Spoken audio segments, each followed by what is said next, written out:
தமிழ் சினிமால ஆகஸ்ட் 15ஆம் தேதி 3 படங்கள் ரிலீஸ் ஆக இருக்கக்கூடிய நிலையில அந்த படங்கள் குறித்த பேச்சுக்கள் எந்த அளவுக்கு இருக்கோ அதே அளவுக்கு அடுத்த வாரம் அதாவது ஆகஸ்ட் 23ஆம் தேதி ரிலீஸ் ஆக இருக்கக்கூடிய கொட்டுக்காளி படத்தினுடைய ட்ரெய்லர் வெளியீட்டு விழால சிவகார்த்திகேயன் பேசினது பல சர்ச்சைகளை கிளப்பி இருக்கு. இது குறிப்பா சிவகார்த்திகேயன் இந்த நிகழ்ச்சியில பேசினது நடிகர் தனுஷை மனசுல வச்சுக்கிட்டு தான் பேசியிருக்காருன்னு பலரும் சமூக வலைதளத்துல கருத்து தெரிவிச்சுட்டு வந்துட்டு இருக்காங்க.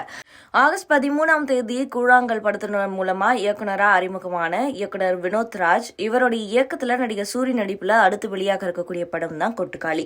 இந்த படம் வரும் 23ஆம் தேதி ரிலீஸ் ஆக இருக்கு. இந்த படத்தோட இயக்குனர் மாரி செல்வராஜனுடைய வாழை படமும் ரிலீஸ் ஆகிறதுனால இந்த 2 படங்களும் சினிமா ரசிகர்களுக்கு நல்ல விருந்தா அமையும்னு பேசப்பட்டு வந்தது.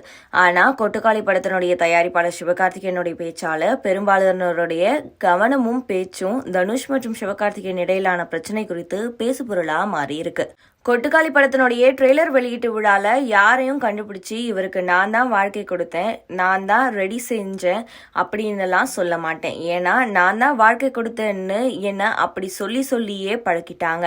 அப்படிப்பட்ட ஆள் எல்லாம் நான் இல்லை, இதோ என்னுடைய நண்பர் இவர்தான்னு ஒரு அறிமுகம் செய்வோம் இல்லையா? அப்படிதான் இதை நான் செய்யறேன். நீங்க கொடுத்த நடிகர்ன்ற இடத்துல இருந்து அதை சரியா செய்ய வேண்டும்னு நினைக்கிறேன்னு சிவகார்த்திகேயன் பேசியிருந்தாரு.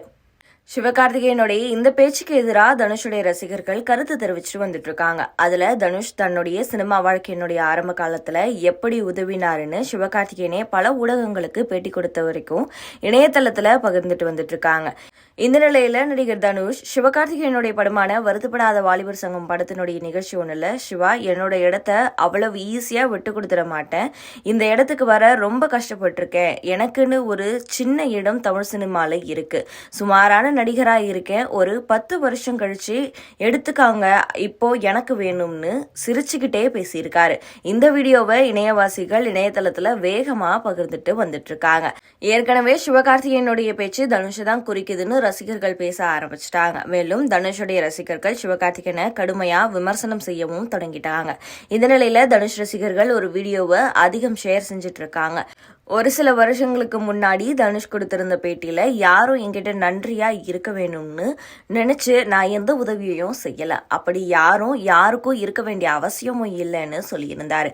இதை ஷேர் செஞ்சு சிவகார்த்திகேயனுக்கு அப்பவே தனுஷ் பதிலடி கொடுத்துட்டாருன்னு தனுஷ் ரசிகர்கள் கமெண்ட் செஞ்சுட்டு வந்துட்டு இருக்காங்க. நான் வர சொல்லியே, இது கேஸ் ஏன் மேல ஆயிரும். அப்புறம் இங்கே வந்திருக்கிற எனக்கு பிடித்த பேசவா வேணாமா? கிளம்பிடலாம் எல்லாருமே கிளம்பிடலாம், டைம் ஆகுது.